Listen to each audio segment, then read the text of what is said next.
Good morning, everyone. Welcome. Thank you for taking the time to join us. We'll get started here in just a couple of minutes. We'll give it maybe about 2 or so minutes to give everyone the opportunity to join in.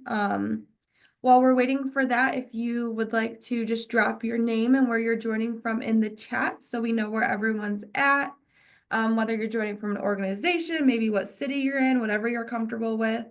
We'll get started here in a minute. And I hope everyone had a great long weekend and got to enjoy some time with family and friends. Maybe you went up north. I don't know about me. I said, it's a long weekend. I want to stay at home and stay in bed. So I relaxed instead of doing anything special. And that was wonderful. Hi, Megan. Nice to see you. Hello. So for those of you just joining us, go ahead and put your name in the chat and where you are joining from while we wait to get started here momentarily.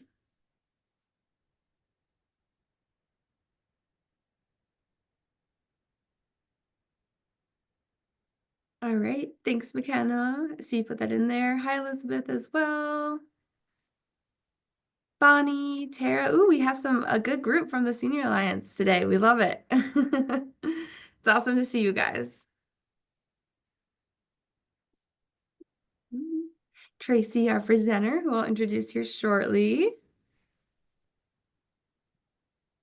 Hi, Donna from the Information Center. Awesome. I've heard great things about the Information Center, so I might be in touch with you. Hello, hello. All right, and we got more people trickling in here. For those of you just joining us, go ahead, drop in the chat where you're joining us from this morning. I know we all probably got our morning coffee with us, settling in. This is a great way to start our day. April and Melissa, I see you both just joined. Hello. Hello, Paris. I see you put that in there as well.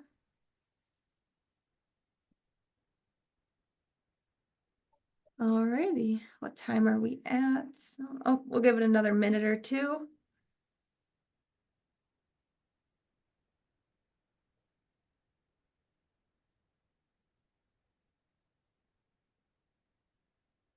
All right, well, while everyone is joining us here, I'll go ahead and just get started with our introduction. So again, thank you everyone for taking the time to join our event today. We have an awesome presentation lined up for you. So we have the Durable Powers of Attorney and Advanced Directives. My name is Olivia Thomas. I'll be moderating, just doing the introductions and the wrap up.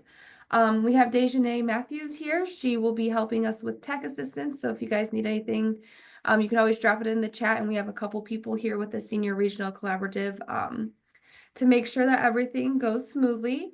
And we have our presenter today, Tracy Dominique Boyd. So for anyone this might be your first event with the SRC. We call it the SRC for short. We're technically the Southeast Michigan Senior Regional Collaborative. We focus on improving community capacity to improve the lives of older adults, people with disabilities, and caregivers.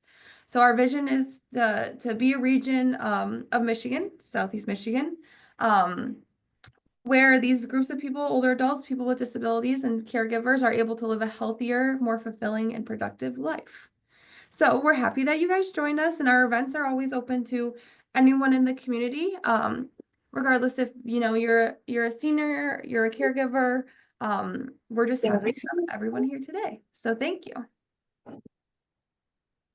All right. I'm gonna skip for this real quick. So this is part of the life and estate planning series that we have going on with Tracy Dominique Boyd, who's the Director of Staff Development at Lakeshore Legal Aid. So we had an Understanding Guardianship and Conservatorship webinar on May 14th. Here we are at our second part of the series, the Durable Powers of Attorney and Advanced Directives. And then you'll see here on June 11th, we have one more coming up. It's called What Should I Do With My Stuff? And that is on June 11th at 10 a.m. I'll leave this up for just a minute. If you guys want to scan the QR code, it will give you the opportunity to sign up for the upcoming workshops as well. So if that's something you're interested in, please do, and we'll be happy to have you. And the QR code is here too, but I just wanted to introduce Tracy for if anyone, this is your first workshop here in the series. So again, Tracy Dominic Boyd serves as the Lakeshore Legal Aid's Director of Staff Development. Lakeshore Legal Aid provides free direct civil legal representation to low-income individuals in Southeast Michigan. Lakeshore also provides client intake, advice, and brief legal services throughout Michigan via the attorney staff telephone service. It's called the Counsel and Advocacy Law Line call. Prior to joining Lakeshore in 2012, Tracy served as an assistant friend of court for Wayne County Circuit Court in Detroit. She has served as a trainer for the Committee on Regional Training, Michigan Poverty Law Program, the National Institute for Trial Advocacy, the State Bar of Michigan, Ageways, the SRC, and the Michigan Coalition to End Domestic and Sexual Violence.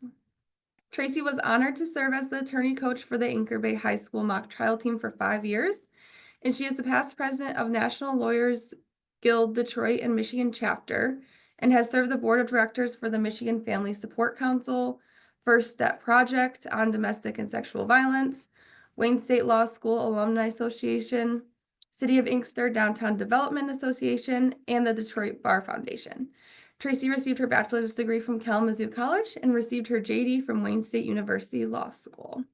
So without further ado, I'm going to pass it over to Tracy, and I do just want to emphasize that if you guys are interested, you guys have questions, feel free to speak in. We love participant engagement and want to make sure that if there's questions, you guys know this is a good opportunity to ask that. So thank you. Thank you, Olivia. Thank you for the fine introduction. I appreciate that. And I am going to share my screen because we have a lot to talk about today. I want to welcome back. I noticed a lot of names that I recognized from our session 2 weeks ago. So thanks for coming back. Appreciate that.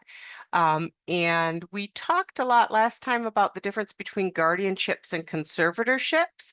And now we're going to talk about a way to try and pre-plan so that we can avoid having the court pick who is going to be in charge of our decision making once we reach a point in our life when we're no longer able to do that safely on our own.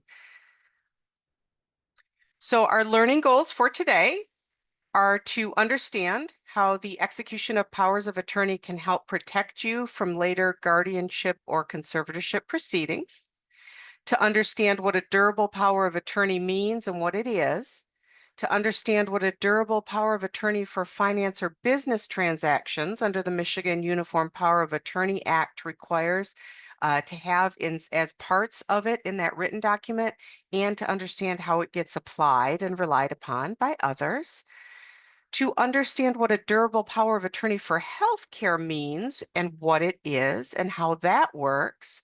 And finally, I want to talk a little bit about understanding what an advance directive or living will is so that folks can make educated choices about the pre-planning documents that they wish to do now while they still have the legal capacity to make their own decisions. So let's talk about what that means. So for our folks new to this conversation, I want to make sure you understand that all of us as adults have the legal capacity for decision making. When we were kids, we could still make decisions, but Michigan law said there's certain decisions we can't make, like we couldn't enter into contracts, we couldn't get credit cards, couldn't buy a car, and for good reason, right? Because when you're younger, you might not make the best decisions, and you certainly aren't making very educated decisions on many life things because you just don't have that lived experience, right? And so as we age, a lot of times for a lot of us, part of the natural aging process is starting to have a cognitive decline, starting to having difficulty expressing oneself. We might experience aphasia, we might experience dementia, we might experience seizure activity that might affect our ability to make our own decisions as we age, or and it could be not age related as well. Our cognitive impairment might be due to an accident or due to an illness. And so as our ability to safely make educated decisions that are in our best interests for ourselves could change over time. And so when that changes, we say that somebody has a diminished capacity. You might have heard that terminology, or that a person's ability or legal capacity for making their own decisions is no longer valid. And that's to protect them from making decisions that are against their best interest.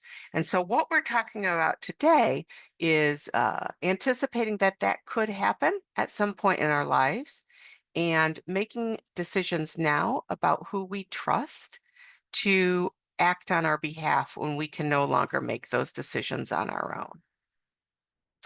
So one of those things we can pre-plan or that we can construct ahead of time is called a durable power of attorney.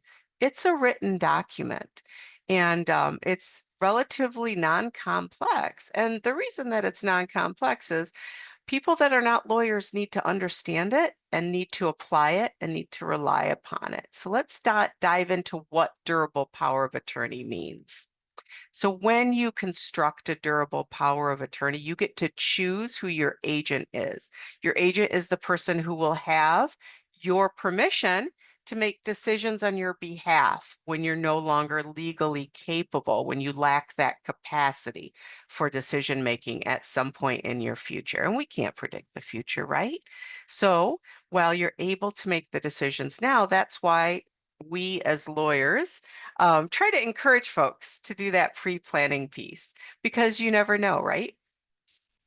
So this is a voluntary delegation of your power to make decisions.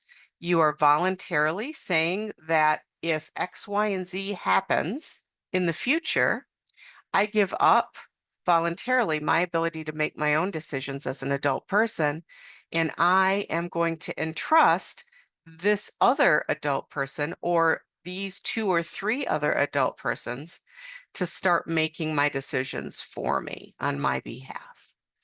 You can set what's called the scope of that decision-making power. You can put rules in place, and we encourage people to do that. In fact, one of the Michigan laws that kind of controls that financial power of attorney and what it contains has certain language that you're required to put into that power of attorney for finances or business transactions. You get to choose your agents because you have the capacity to make that choice when you're making this document, when you're having this document created for you. So that might be important to you, right? You might not want the probate court judge to choose who your guardian or your conservator is later on down the road because everybody's on their best behavior when they show up at court, right? And the person that the judge thinks will be best to make those decisions on your behalf might ultimately not be the person that you trust to make decisions on your behalf when you're no longer able to. And you get to define the limits on what decisions your agent can make on your behalf once you're no longer able to. So you can limit the powers. You can put those written instructions in place that limit the scope and limit the types of decision that the agent can make. And always, always, always take into account that life happens, right? Like I just said a few minutes ago, we can't predict the future and things change, relationships change. People pass on, people make that life transition into the next. So if you've done a power of attorney, or if you're afraid to do a power of attorney because the folks you trust might pass on, or might develop a cognitive impairment, dementia, Alzheimer's before you do. That's okay. Life happens. You can always revoke the current power of attorney and execute a new one and appoint new agents. You can always revoke power from one of your appointed agents without negating the entire power of attorney contract. And so always keep that in mind. One of the things that I try and encourage my clients who I've helped with end of life planning documents to do is part of your New Year's resolution should be pull out those estate planning and end of life planning documents and read them over. Make sure they still say what you want them to say. Just because you've done them, if you put them on a shelf and never look at them again and no one knows where they are, it's as if you never created them. So keep looking at them. That's a gift you give yourself. That is self-care. and make sure that they still say what you want them to say. And if your mind has changed, do new ones. So just keep that in mind as well. A power of attorney can be a limited contract that you can make durable. So a lot of times I encourage folks that I'm assisting with end of life planning to create durable power of attorneys. So that's a term of art in the legal world. Durable means that the validity of the contract will outlive and continue to be valid once you've reached the point where you no longer have that capacity to make your own decisions, where you are now impaired cognitively in some way, or you just don't want it anymore, because that's a valid choice too, right? It may be too overwhelming for you to continue to manage your bills, make sure they're paid on time, make sure that your bank account and checkbook are balanced. And that's okay too. That is also a form of self-care. So once you make a power of attorney durable, the validity of that contract will outlive your capacity for decision making if that changes as you age.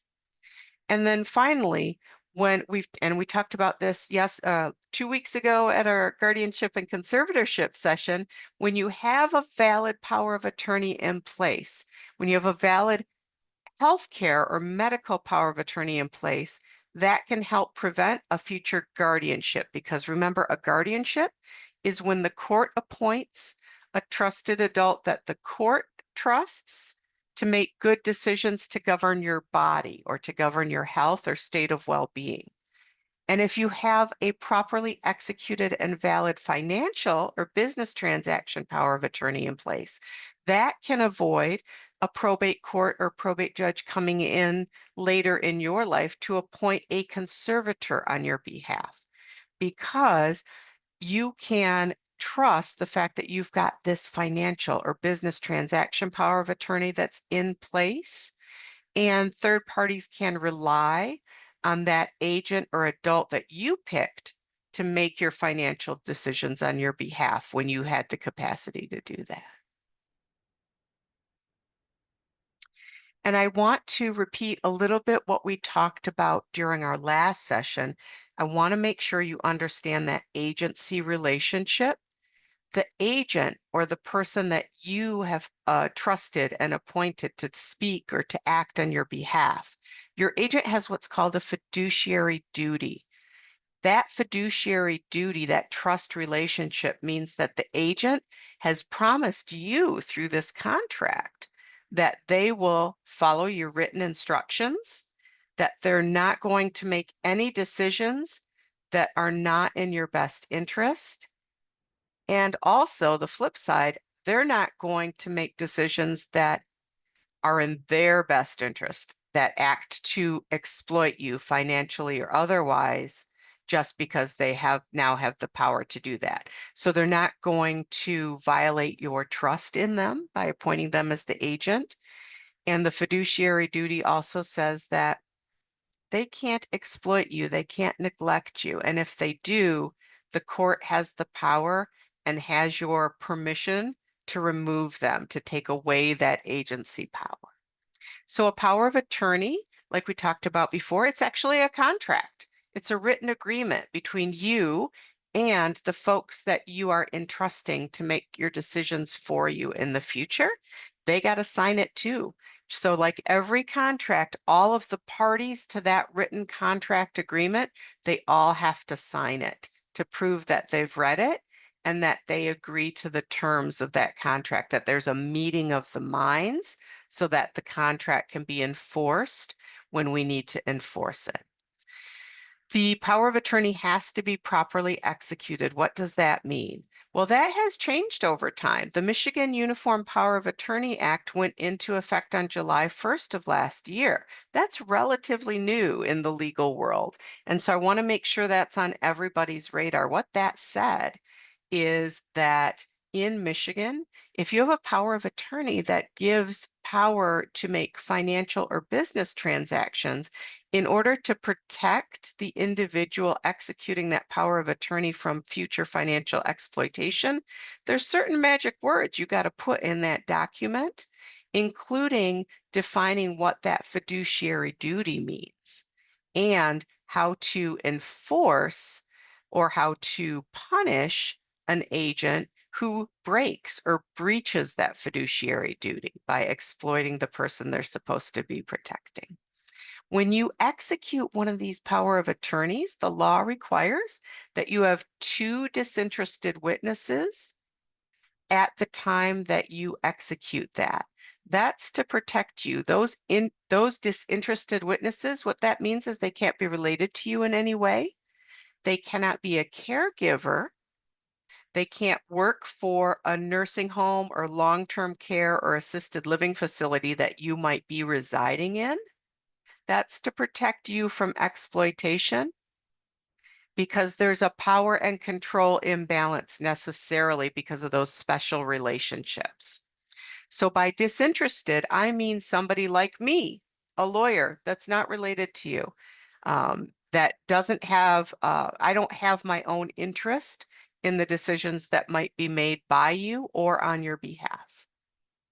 You also need to have you need to execute the document or sign the document in front of a notary public. That notary public has to look at a government issued photo identification card to prove it's you, so that nobody is trying to falsify or create a power of attorney on your behalf that you don't know exists, right? So your agent always needs to have a copy, or agents, because you might want to appoint one or more successor agents in case your first choice dies before you do, or has a cognitive disability before you do, or is just unable or unwilling to act on your behalf when the time comes. That happens too sometimes, right? It might be too burdensome at that point in their lives to take on the additional burden or responsibility of also taking care of your life choices. And so we need to give folks that grace as well. We need to give them the ability to say, I just can't do it right now. Your agents need copies of your powers of attorney. Other third parties are also going to need copies, right? So don't just always have one copy. You want to have multiple copies and you want to distribute them ahead of time so that folks know they're valid and folks also know that it's your intent that they pay attention to them when the time comes. So for example, that financial power of attorney, you're going to want to give a copy to all of your banks or financial institutions so they keep that as part of your records, right? Your medical or your healthcare power of attorney, you're going to want to give a copy of that to all of your current treating medical professionals and mental health professionals because they'll need to know that you have already thought this through. You've already done pre-planning. And then remember, we talked about the last slide, life happens. You need to account for that as well. So make sure you are consistently, at least once a year, looking at those pre-planning documents. And if your mind has changed, if your life has changed, if your wishes have changed, do a new one, revoke the old one. But when you do a new one and when you revoke an old power of attorney, you need to make sure that you've kept track of everyone who has a copy of that old power of attorney and make sure at a minimum you give them written notice that you have revoked it. But I would also recommend that you provide them a copy of the new power of attorney so that they know what the new terms are. And finally, and maybe most importantly, something that a lot of normal people don't necessarily know is that the power of attorney contract, that power extinguishes when you do. Because when you are deceased, you no longer have any decision-making power, right? And so therefore it follows that you can no longer grant that decision-making authority to another person. So when you die, your agents under those power of attorneys no longer have any power the second that you make that life transition. And that's important to recognize as well, because you can't put language in a power of attorney that instructs that agent to do things after you die. That's what a will is for. That's what a trust is for. So this is my first teaser for our session in 2 weeks on what to do with my stuff. That is a separate part of that end of life planning that we have to talk about and that we have to do. And talking about death and dying and cognitive impairment is hard. I get it. Nobody wants to do it, but we need to, right? It's inevitable. At some point, we're going to start making those life transitions, and we can't predict when. So make sure that you've put some pre-planning in place to protect you as those life transitions happen, because we know they're inevitable. So let's take a look first at that durable power of attorney for financial or business transactions. So this is a sample. It's fake. I know Kermit the Frog is real, but I did not do Kermit's power of attorney. But I want to use this as an example so that you can actually look and eyeball and see what a power of attorney looks like or could look like if you execute one on your own, or if you've been appointed as an agent by someone else through a power of attorney, so that it's not a surprise and that you kind of get a basic understanding of what the document looks like. So this is a first page of a pretend power of attorney for financial or business transactions. So I want to draw your attention to a couple of things on this document that are very important. You will see the very first word in the title says durable. We learned about that a couple of slides ago. Durable means that the intent of Kermit the Frog is that this power of attorney, this contract, is going to remain valid past the point where Kermit may no longer have the capability of safely making his own decisions in his own best interest on his behalf. So we want this to be durable. The title also tells us the scope or the limitations of the contract. This is regarding property and financial matters for Kermit. The next line, the third line, says that I want, or that Kermit wants, this contract to kick in or be effective immediately when he becomes disabled. So it's effective on disability. That is important too, because you can decide, you can control when the document becomes effective. And until the document becomes effective, your agents don't have authority to make financial decisions on your behalf because you're still doing it. You're still doing your own business transactions. You're still paying those bills. You're still writing those checks if you're old like me and still have a checkbook, right? You're still setting stuff on auto pay, still going to the ATM and taking out money. And that's okay because you still have the legal capacity to do that. But we want to let everybody know when they can start or when they should start relying on this document, and when your agent knows that they can start making decisions on your behalf. So you can also say it's effective immediately if the reason you're doing this is you just don't want it anymore. And because you decide what the scope is, you can say, I don't want to pay my bills on my own anymore. I want my adult daughter or adult son to do that for me. And they agree that they're not going to pay their own bills with my money. They're only going to pay my bills. And they're going to consult with me first about how much to pay on each bill. Maybe it's the minimum payment. Maybe it's a little more. You put all that in writing. Those are the written instructions. That's why it's so important that you take an active role in the pre-planning piece. So we've kind of talked about, let's talk about, there's one more word in the title that's kind of a legal magic word, a term of art that I want to make sure you understand. So the fourth line in the title is for Principal Kermit the Frog.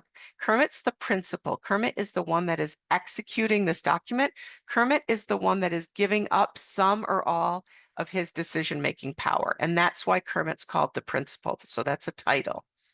The other folks that we talk about in the body of the document are going to be called agents, because they have what's called the agency relationship with Kermit. Kermit is giving them permission to be Kermit's mouthpiece, to act on Kermit's behalf when the time comes to make this document effective. And then these first couple of paragraphs, these are all magic words. So I want you to become familiar with them because a lot of this language is required by Michigan law. And you'll see in that second paragraph that when Lakeshore Legal Aid drafts these documents for you, we actually have the citation to the Michigan law and the sections of the Michigan statutes that apply or that govern the interpretation of this contract. I think that's important from a lawyer perspective. You should also think that's important from the potential perspective of the principal or the agent. We want to make sure that everyone who relies on this document can easily look up the law that gives the authority for this document to exist and to be relied upon by third parties. And so what's also important is we put language in there that's called a savings clause. The Michigan Uniform Power of Attorney Act, MCL 556.201 through 556.505, as it exists on the date I am executing this document. The reason that's called a savings clause is because it lets everybody know if the law changes after today, it doesn't matter. This document is still valid. We need to interpret this document and rely upon this document because it was validly executed under Michigan law at the date I signed it, the date and time that I signed it, and that or Kermit signed it. So that's important. And that's why we put that language in there, that savings language in there, to make sure it's very clear to folks who rely on it in the future that we want it to be valid. Our intent is that it remain valid even if Michigan law changes.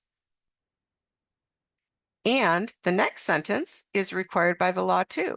My agent or successor agent's authority, once effective, once it's triggered, shall continue until my death. We talked about that. Or until I expressly revoke it by terminating the power of attorney. And we talked about that as well, because you can revoke it if you stop trusting that person, or if you get a divorce from that person, or if that person dies before you do. You can revoke in writing because it's a contract, so it has to be in writing when you revoke it, right? You can revoke that power or authority that you once gave to another individual. For the healthcare or the medical power of attorney, you can also do a verbal or an oral revocation as long as everyone that is relying upon the power of attorney is aware that that has been done. That might happen in the emergency room, and that's okay. As long as you are still capable of understanding what's going on and freely and voluntarily making decisions on your own, that verbal revocation can be held valid. Let's take another look further into the document. So I have an effective date paragraph that's required on the financial power of attorney by law, and it references a paragraph in the future that defines what, for me, under Michigan law, what my definition of being disabled means, because that's when I want this power of attorney for finances or business transactions to become effective. And then the next paragraph, paragraph 2, this is where I appoint my agents, or Kermit appoints his agents. This is where Kermit the Frog says, I want my friend Miss Piggy to be my first person in charge, my primary agent. So when I appoint an agent, I need to give as much identifying information as possible in the written contract so that no one can pretend to be Miss Piggy except for Miss Piggy. So I want to make sure the date of birth of my agent is in there, because people relying on this power of attorney in the future should require Miss Piggy to show a government issued photo identification that has their date of birth on it before they are allowed to make any decisions on my behalf. I also want to put current contact information in the document, because what if the person relying on the document needs to get a hold of Miss Piggy right away because there's an urgent decision that needs to be made and I can't make it? they need to know how to get in touch with Miss Piggy so that they can make that decision on my behalf. And then let's look at the next paragraph under agency. If my agent is unable or unwilling to serve for whatever reason, we talked about why that language is important a little bit ago, I appoint my nephew, Nermal the Frog, to be my successor agent, my first successor agent, and they will then have all the powers that Miss Piggy had before Miss Piggy became unable or unwilling to act. So it's important to have a hierarchy in place, because when you have co-agents, or if it's too vague and people relying on it don't know who to trust or who's first in charge, you ultimately could have difficulty in that decision making if your co-agents, or if it's unclear who gets first dibs on making the decision. If they don't agree on the decision that has to be made, then someone will have to open a probate estate and ask a judge to choose who's going to be first in charge. And that's where you will then be under conservatorship, even though you had a validly executed pre-planning power of attorney in place, because you have not, you put vagueness into it, and you're no longer able to make your own decisions at this point in time. So you can't clarify what you meant when you did that document. And so we've granted a general power, but then we're going to pick and choose. We're going to define or narrow the scope of the power that we're giving to the agent about what decisions we're going to let that agent make on our behalf. So this is just an example of some of the different things that you can delegate, some of the different decisions that you can put in that power of attorney contract to give your agent your authority or your permission to make on your behalf.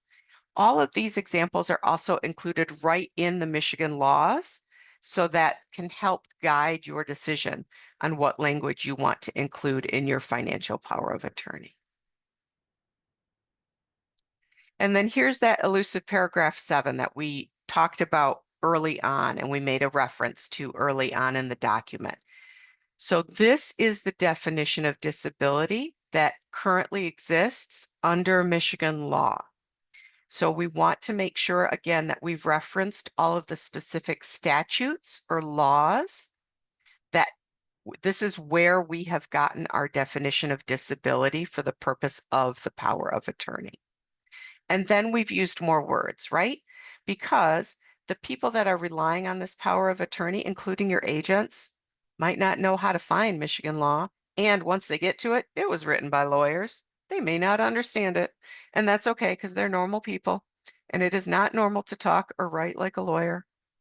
And so we've added more language to kind of give a sense or a definition or clarity to what we mean by disability for when this power of attorney goes into effect. And then finally, we need to properly execute it. So Kermit needs to sign it, and you see a signature line for Kermit the Frog at the top of this final page. We see the notary public, the notary block, and all of the information that is required for the notary to fill out when they witness Kermit sign it. And then we've got those two disinterested witnesses right below the notary, because the notary is not notarizing or proving the identity of the witnesses. The notary is only proving the identity of the principal, or the person executing the power of attorney, the person giving the power, which is Kermit the Frog.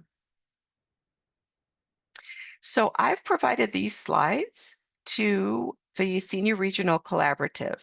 And folks, one of the feedback items we got from our guardianship presentation 2 weeks ago is folks thought they could really benefit from having a handout for the presentation to help remind them what they learned. So I've provided the slide deck to Senior Regional Collaborative, and so you can reach out to them if you would like a copy of these slides to use as reference materials going forward. So, but wait, there's more. So remember, we talked about how this is a contract, right? So far, the only person that signed it is Kermit, the principal, and the witnesses and the notary. Well, the witnesses and the notary are disinterested necessarily. They have to be under Michigan law. If they're not part of the contract itself, we need more. The next section of the contract is the acknowledgement of duties section. There is a separate one for each of the agents because each agent has to understand and sign that they agree to follow or to abide by all of the written instructions that Kermit the Frog has put into this contract, has put into this power of attorney. And so we're going to have Miss Piggy sign this acknowledgement section of the contract. All right, I'm going to take a pause before we move forward to see if there's any questions. And I can't see the chat, so Olivia, if there's any questions in the chat, would you do me the favor of letting me know, please? Of course. I don't see any questions in the chat, but just a reminder, you can absolutely come off mute and ask questions or drop them in the chat and I will make sure to flag Tracy. Any questions? Okay, we have one in the chat here. It says, is an attorney necessary to file this document? So I'm going to answer what I think the question is, and if it causes more chaos, if there's more questions resulting from it, please ask those follow-up questions. So the question was, is an attorney necessary for the document? I would recommend that you have an attorney help you type up the document so that it complies with current Michigan law. Does attorney have to be present at the execution or the signing of the document? Absolutely not. A notary has to be present, and two disinterested witnesses who are not related to you or who are not caregivers have to be present, but an attorney does not have to be present. Now, I like to be a one-stop shop, right? So I'm an attorney, I'm a notary, but I can't notarize stuff that I've prepared as an attorney. I can't wear both hats, right? And so if I draft your end-of-life planning documents for you, I can be one of your disinterested witnesses, but I cannot also be the notary. I need a different person to be a notary. And why is that? Because potentially it could be a conflict of interest. I need to make sure that another set of eyes has verified that you, as the principal or as the person executing or signing that power of attorney, is actually you, so that there's no fraud in the mix. And that's for your protection as the principal, as the person executing or the executor of the document. So does an attorney need to help you draft the document? No, not really, but because I'm a lawyer, I'm a lawyer up that answer. I think it's better to have an attorney help you to make sure that all of the necessary language is in there, but more importantly, to make sure that the language that is in there isn't vague and that it properly sets forth your wishes about what you want to happen or what you intend to happen when folks need to rely on the document. So that was probably more of an answer than you were expecting. Did that create more questions?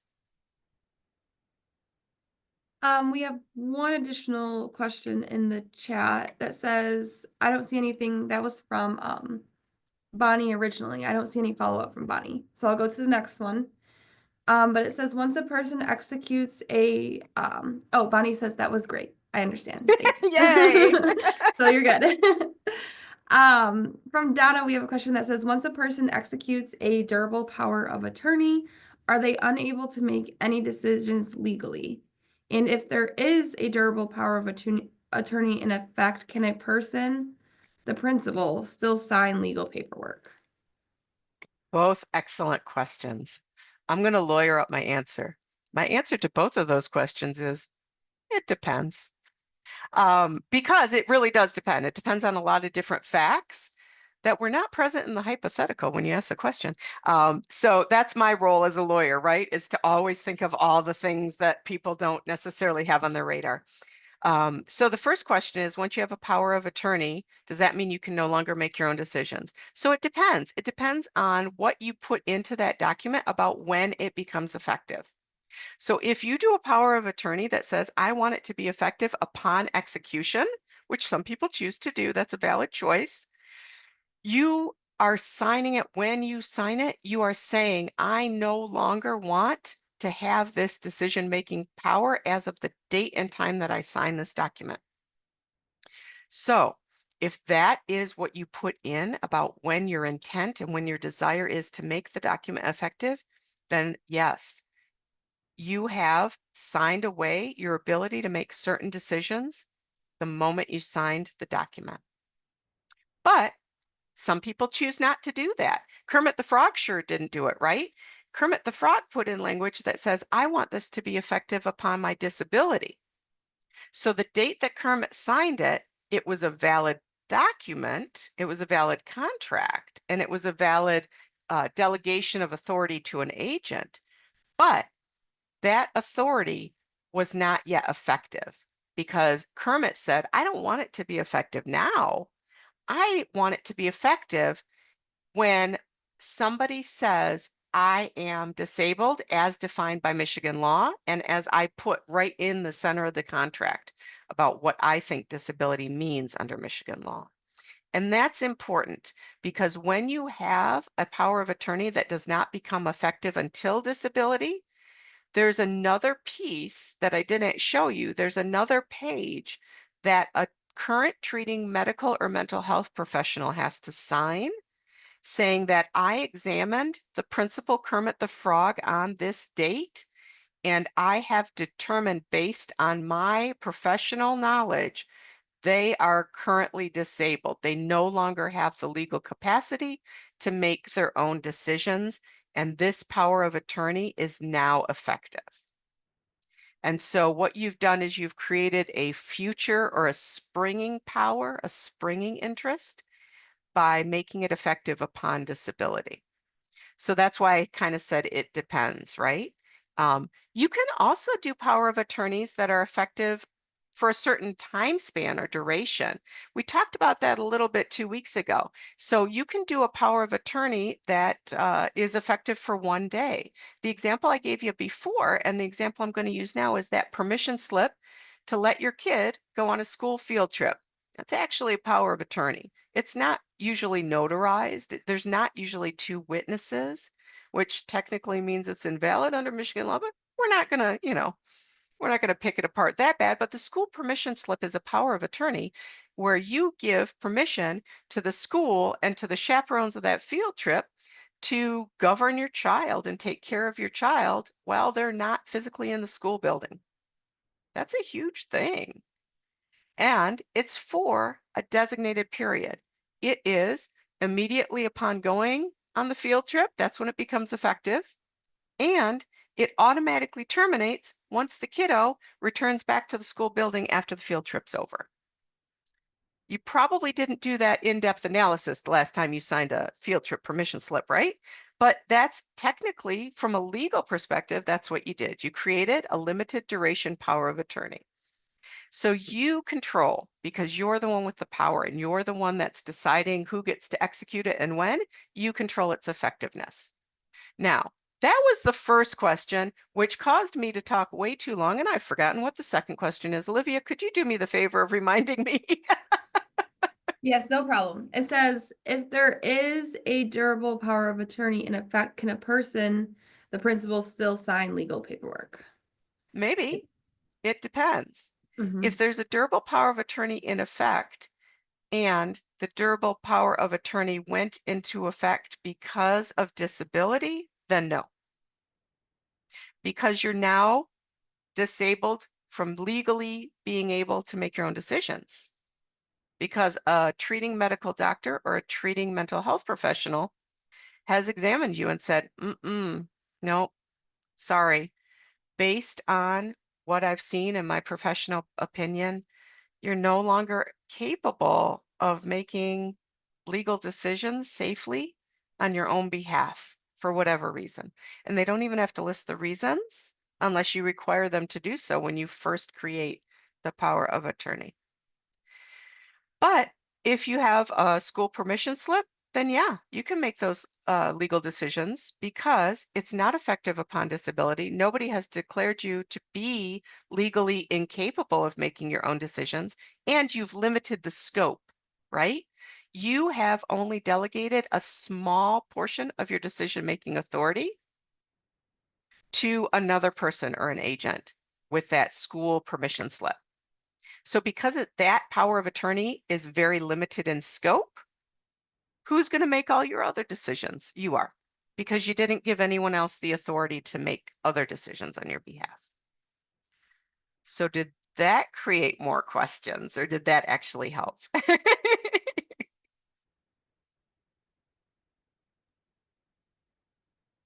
I don't see anything else in the chat, so I think you're good to go. Oh, Donna says very helpful. Yay, I did my job.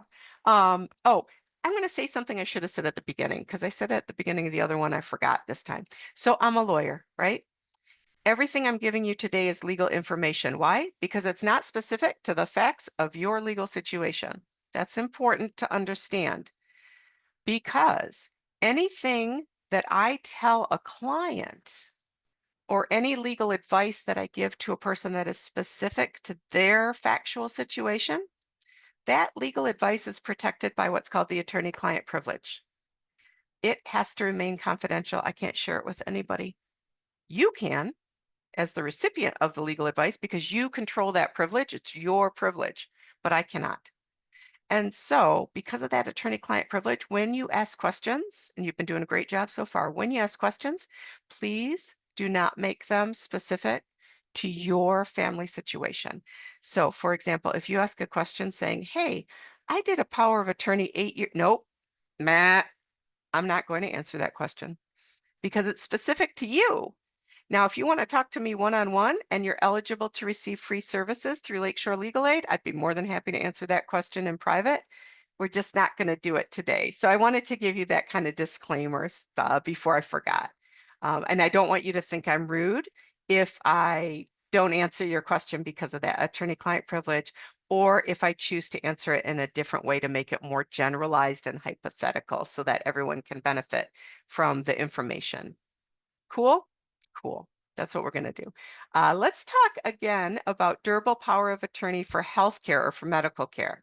So remember, the durable power of attorney for healthcare is governance of body, and it can be for just physical body, but you can also include language to extend it for mental health as well. So because mental health and mental wellness is very different from physical body care and physical body wellness, we have two separate ways or two separate sets of laws that talk about the magic words that have to be in the document when you're talking about physical versus mental health care.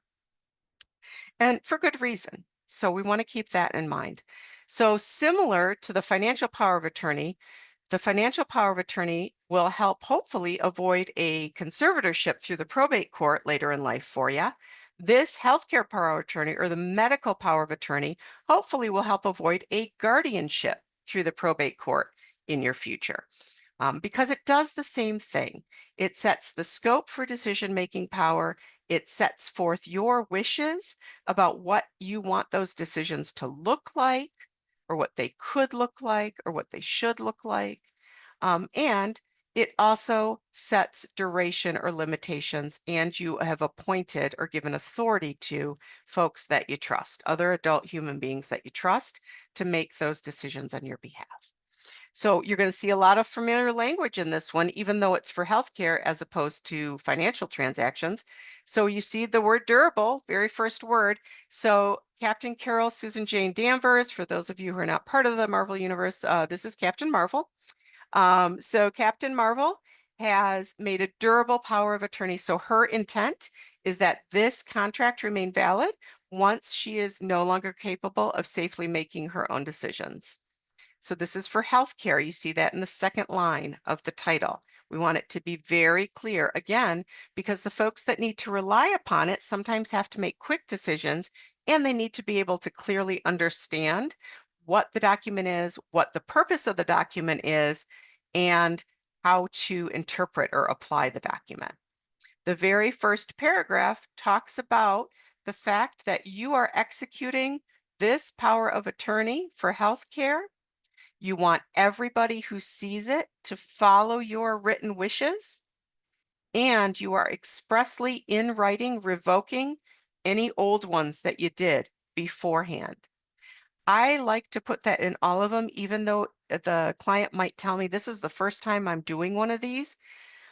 You might have executed a healthcare power of attorney without even knowing it, because when you get admitted to the emergency room at most hospitals, the social worker will come visit you and may give you the option of signing a power of attorney for healthcare that they help you with and that you fill out if you at that point in time are still capable, if you still have the capacity to make your own legal decisions. Folks may not remember that they've done that. We want to make sure that just in case, we have clearly revoked any old ones that might exist out there. So that's why I always put that form language in the top. And then the next section is appointment of your agent. So in healthcare, we call that the patient advocate. So same. Your patient advocate is your agent or your mouthpiece that is going to make your decisions and express your wishes to your treating medical professionals once you've reached a point where you can no longer do that. So that could be due to cognitive disability, such as dementia or Alzheimer's. It could also be because you're unconscious. It could also be because you're under anesthesia or you've been given a sedative or a different type of medication that has impaired your ability to safely make your own decisions on your behalf. There's a lot of different ways that legal capacity can be effective. A lot of them are temporary. Legal capacity for decision making exists on a continuum always, unless it's due to a degenerative disease that will not be able to be cured or improved upon. So you can see that the first patient advocate that is appointed or that is put into a place or given decision-making authority by Captain Marvel is Maria Rambo, her best friend from the Academy. Later on in the document, we see those specific instructions, and you can be as specific as you wish because you're the ones that's giving the instructions for how you want decisions to be made for your medical care to another person. I always encourage my clients to list any allergies in their medical power of attorney and their healthcare power of attorney.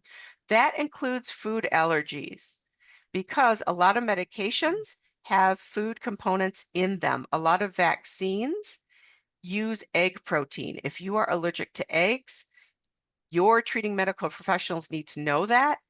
Your patient advocates that you appoint might not know that.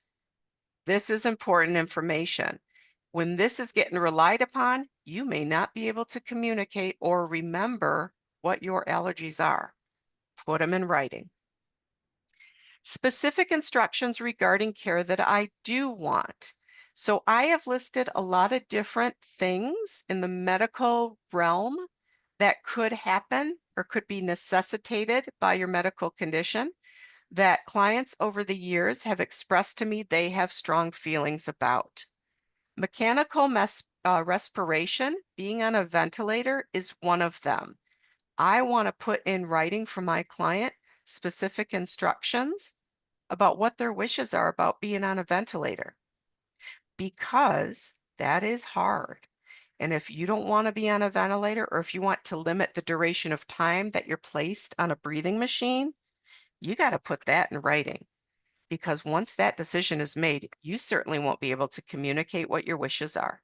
So your patient advocate needs clear instruction and needs to know what decisions that you would have made were you able to communicate those to your treating doctors. So I also include specific instructions regarding care that I, as the principal, do not want. So one of those that comes up quite frequently is cardiac resuscitation or CPR, chest compressions. A lot of folks don't want heroic measures taken. A lot of folks will want to be a do not resuscitate. That's okay.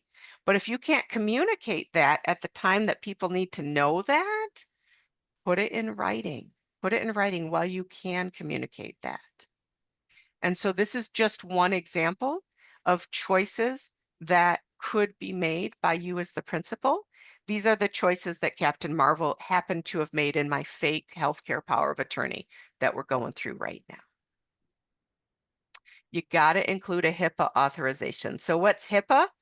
HIPAA is that magical federal law that protects all of your medical and healthcare information. It's your privacy right to healthcare, similar but different than that attorney-client privilege. It's very similar because it's your privilege. It's your right. So you can give it up, or you can waive it, or you can give up parts of it. You can give limited authority. And that's what we do here, because we're giving your agent decision-making authority, but we want them to make educated decisions. So we got to give permission for your doctors to share your medical treatment information and recommendations to that third party, to that agent. And before they could do that, they need a signed HIPAA authorization. So we include this language from the federal law directly in your healthcare or your medical power of attorney. And then finally, we got to properly execute it. And we want to make sure that people know that they can rely on the contract, even if it's a photocopy. That's important for what we talked about earlier, right? Once you have a power of attorney in place, if you stick it in a drawer or put it on a shelf and don't give anyone a copy of it, then it's just as if you never did one.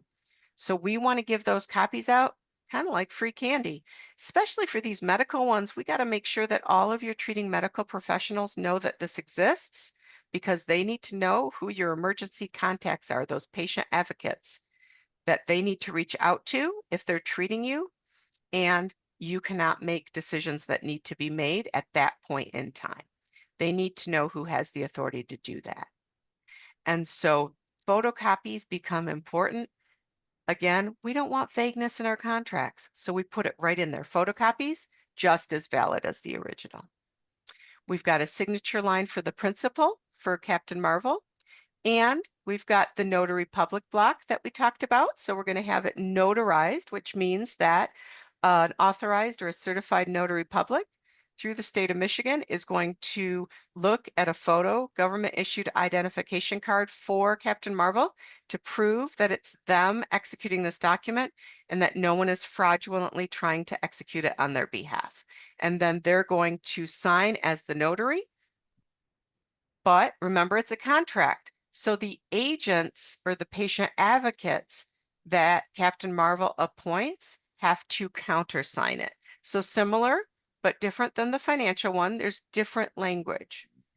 If you are a woman or a human that can become pregnant, it is very important. Michigan law requires that a clause be placed in both the acceptance and the body of the power of attorney that says that if the principal is pregnant, that no decisions can be made that might harm the viability of the unborn fetus. That is current Michigan law that has not been changed, and so that language has to be included. The reason I'm telling you that is so I can tell you this. So I am a human that is female that can become pregnant. I have to include that language in my power of attorney, even though I am old enough that I can no longer bear a child. And so that's going to come up in discussion. That's going to come up hopefully in your natural thought process. We still have to put that language under Michigan law. So that's something that we need to keep on our radar too. All right, I'm going to pause again to see if there's any questions, because we shared a lot of new legal information in that little bit.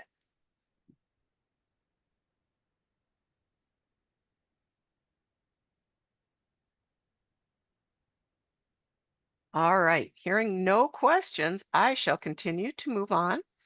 And let's talk about advanced directives. Normal people call them living wills. I'm a lawyer, so I got to lawyer it up. The law in Michigan, we call it an advanced directive. It's a living will.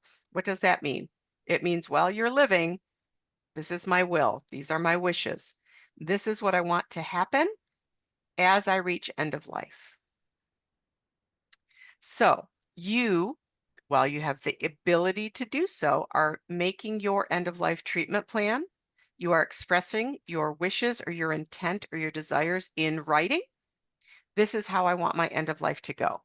So you get to make those important medical care decisions for yourself on your own while you're capable of doing it, because at the time those decisions need to be made, you will not be capable of expressing your thoughts, wishes, and desires to the treating medical professionals. I look at the advance directive or the living will as a gift to the people that love you. Because when it comes time to make those end of life medical decisions, those patient advocates and or those family members that are gathered round at the hospital will be in a very high emotional state necessarily. They will not be in the best frame of mind to make the best decision that is on your behalf. That is hard. I can speak from experience. I'm sure many of you can also speak from experience. It is hard to follow a loved one's wishes to do not resuscitate someone that you love when you do not want them to die. And so if you, as the principal, as the adult person who is creating this power of attorney, if it's your desire to be a do not resuscitate, put that in writing. Give your loved ones permission to let you go. And you don't have to be a do not resuscitate. Any limitations or instructions that you want to give for your end of life medical treatment, should think about putting those in writing ahead of time. Similar but different to that healthcare power of attorney, you want to give copies to all your current healthcare providers and ask that they make it part of your medical chart. Just scan it into your medical records. They have to under federal law. That way it'll always be there. And that's important because under federal law, which went into effect about 12 years ago, all medical records now are required to be kept electronically, so that if you are hospitalized in a hospital out of state or a hospital that's not affiliated with your primary care physician, that person can electronically transmit in an instant all of your treatment history, so that the hospital or that the emergency medical professional that is treating you can see it and know your medical history, which is so important when you're getting medical treatment, right? And if that advance directive or living will is scanned into your medical records, that'll come over too. And if that healthcare power of attorney is in with your medical records, that will come over as well. And so that's why we talk about making sure that all your current treating medical professionals and mental health professionals have copies of these documents. I always tell people, keep a copy in your car, keep a copy in your purse if you carry one, keep a copy in your luggage if you are traveling. You never know when someone might need to know that this power of attorney exists or that this advance directive is in existence. You can't predict the future. I'm going to say it 1,000 times. That's not the law. That's the truth, right? That's the inevitable. So make sure that you take precautionary measures. And always, the car thing, the reason the car thing comes up again from lived experience, right? You don't know when you're getting in a car accident. You can't control the other people on the road. You can't control the ice. You can't control the weather. Keep a copy in your vehicle. If you ride a motorcycle, keep a copy in the motorcycle. All right? It's so important that these documents can be found when folks need to actually look at them. All right, so we talked about including that important health information in your healthcare power of attorney. If you're not going to have a healthcare power of attorney, or if you're going to have an advance directive that is separate from your power of attorney, make sure that you include that medical information, that medical history, those food allergies, those medication allergies in your advance directive as well, so that it is in writing, so that the folks that need to look at that document understand what they're getting into and understand what's going on. And you're giving written instructions while you're able to. So explain exactly what you want. So a lot of times we combine the advance directive with a healthcare power of attorney. They are actually two separate documents with separate statutory or legal requirements for language, and they operate independently, but we often combine them in the same document because oftentimes our clients want to make sure that the same patient advocate is following the advance directive and vice versa, or that they at least know that one knows about the opposite one, right? With the advance directive, there are a lot of forms that hospitals have on site. There is a Michigan statutory approved form for an advance directive. It's a fill in the blank form. So I always caution people on using fill in the blank forms. And not because I don't want people to take away work from me. I have enough work. It's cool. But fill in the blank forms, if you don't understand what needs to go in the blanks, could be invalid when you execute them. The other problem is sometimes folks will get forms off of the internet or off of LegalZoom or at Office Depot. That's great, but if they're not specific to Michigan law, it's not great because they won't be valid. So just make sure that the form that you're using is specific to Michigan law. The hospitals are required to keep that statutory form or that form that has been approved by the Michigan legislature, that fill in the blank form. Those are in stock in the hospitals. The hospital social worker will probably encourage you or give you the option of executing one if you're in the emergency room or if you're admitted for hospital care. All right, so I wanted to give you some real life examples of language that you can put in that living will or in that advance directive. Now, I've referenced do not resuscitate a couple of times. That's my lived experience. My dad was a do not resuscitate, and at the time it came to make that decision as his power of attorney, as his former power of attorney, I would not have made that decision as his daughter. But because he had the advance directive in place as part of his healthcare power of attorney, I knew that is what he wanted.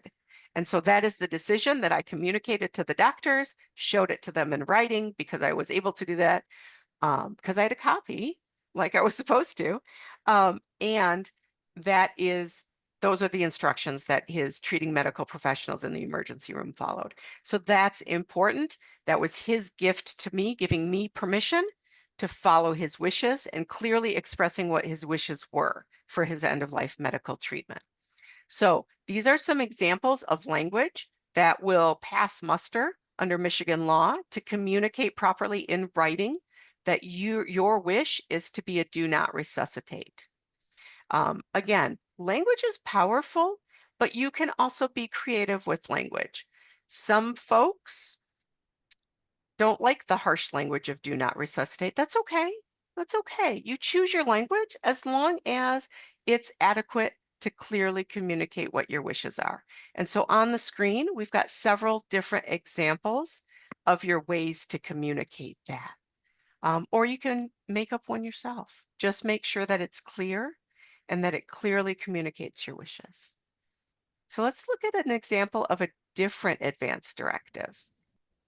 So let's look at the other end of the spectrum. So we started with do not resuscitate. The other opposite end of the spectrum is keep me alive as long as possible by any means necessary. That's okay too. That is also a valid choice that a lot of people make and want. That's fine. So we have some examples of language on the screen right now of how you can adequately communicate that wish through your written living will or advance directive. And then let's look at a third example. Let's look at something in between, something in the middle or not on the polar opposite ends of that spectrum of end of life treatment. That's where most of my clients usually fall. That's okay too. That is a valid choice. Whatever you choose, it is a valid choice. Just make sure you are using language to clearly communicate, not only to treating medical professionals, but to your loved ones that have to rely on this document, including your patient advocates, so that they understand what your intent and what your desire is for your end of life treatment. So on the screen right now, you see 3 different examples of language. that I have actually used on behalf of clients in their written advance directive or living will. Do you have to use this language? Absolutely not. You can be as creative as you want to be, as long as it is clear and as long as it embodies or clearly communicates what your intent and desire is. Tracy, All right. we had a question in the chat. Yeah, what's up? It says if they reference Michigan law, would it still be valid in a different state?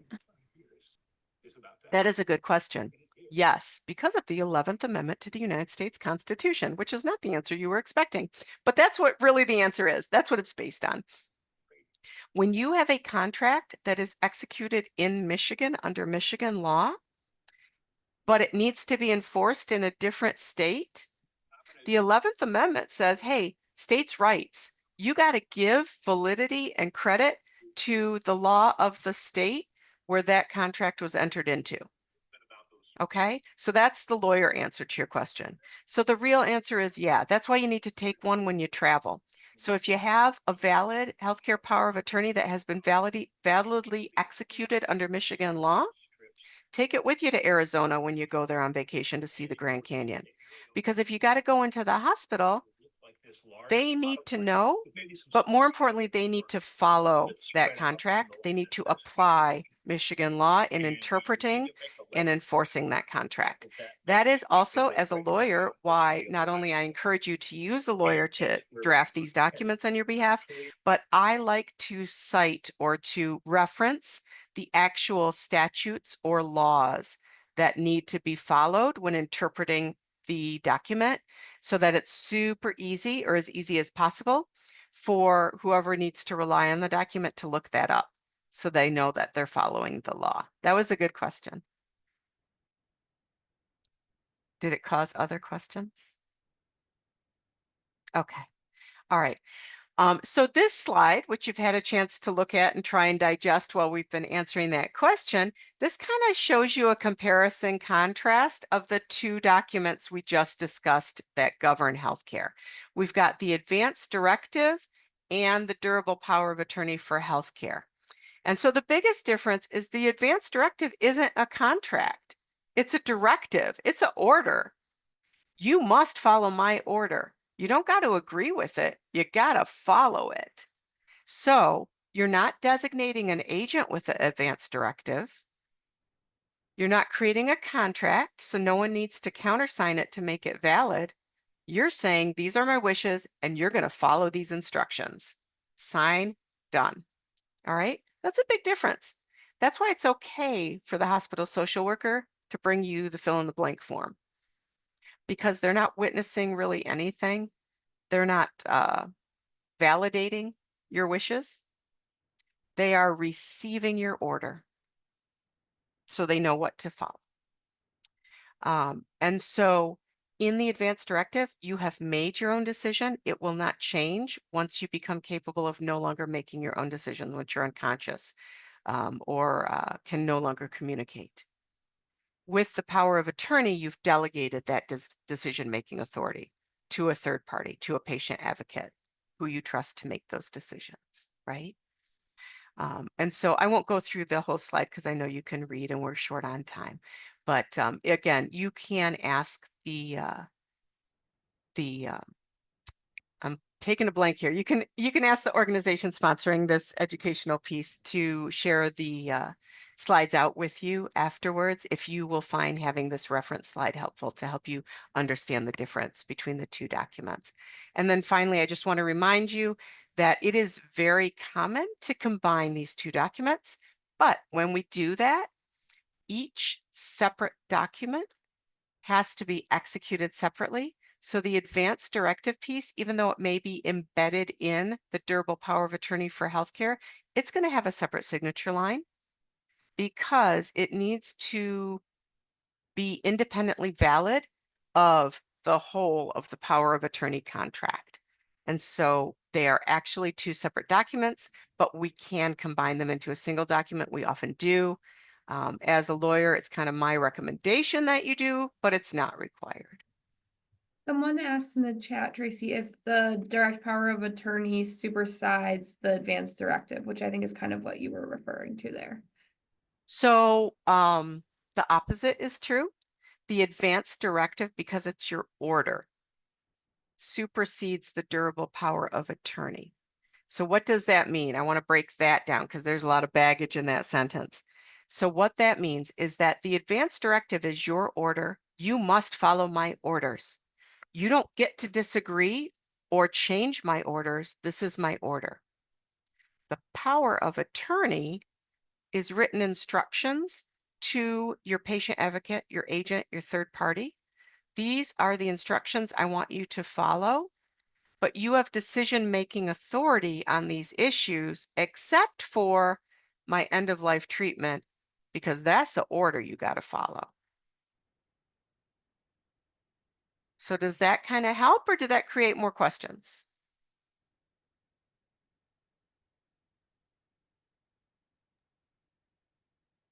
I don't see anything else in the chat right now.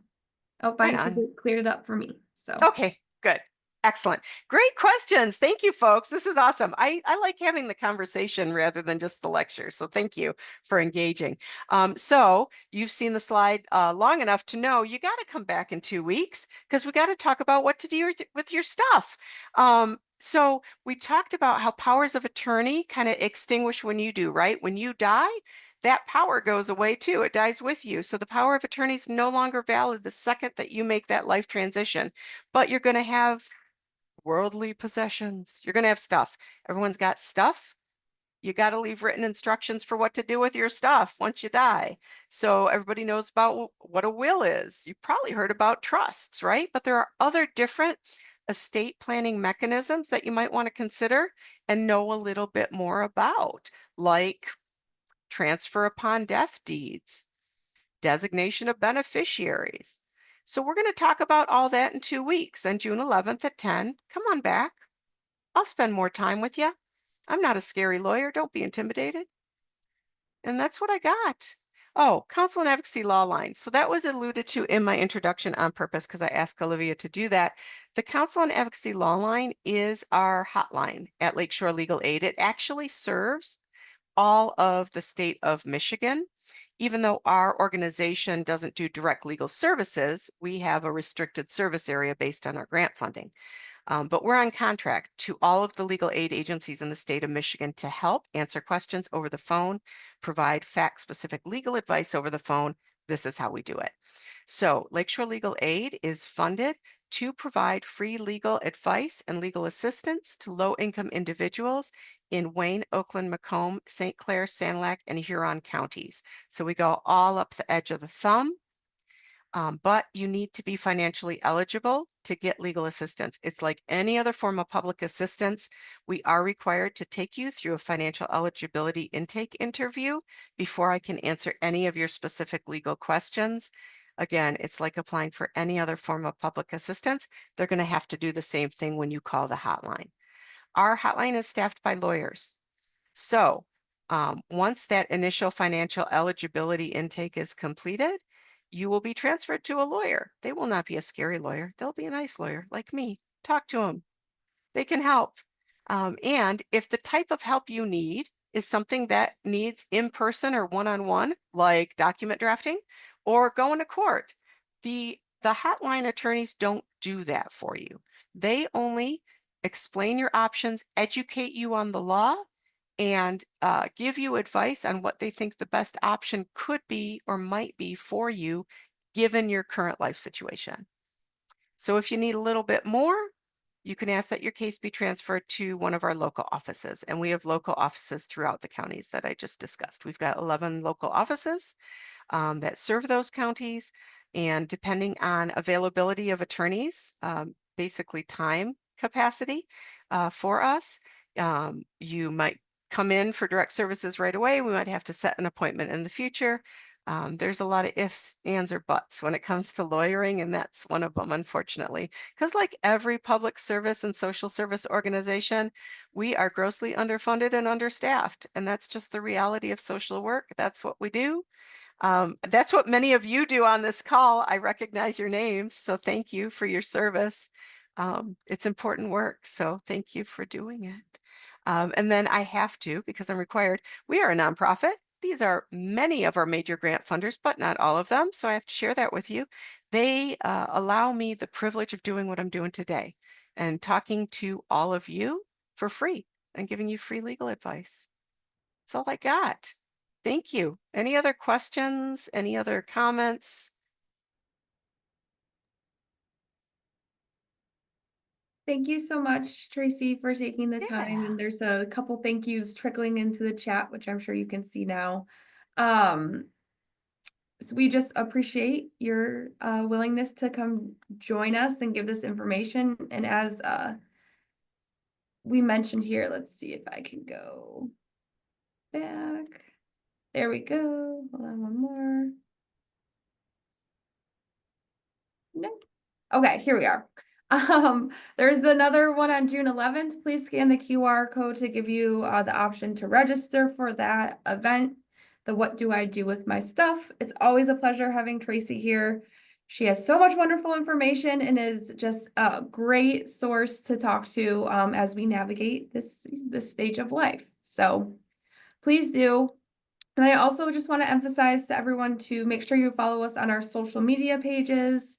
If you scan the QR code, it'll take you to the website where you can sign up for our newsletter, look at any of our upcoming events, connect with our social media pages as well.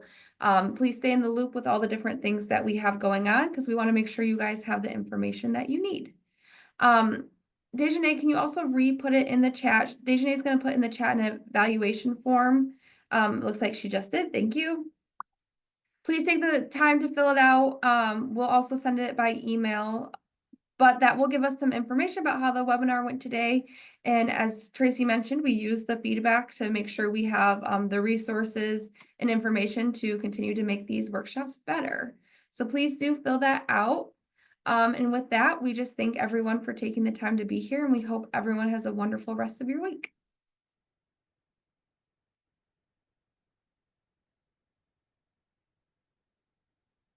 Bye, everyone.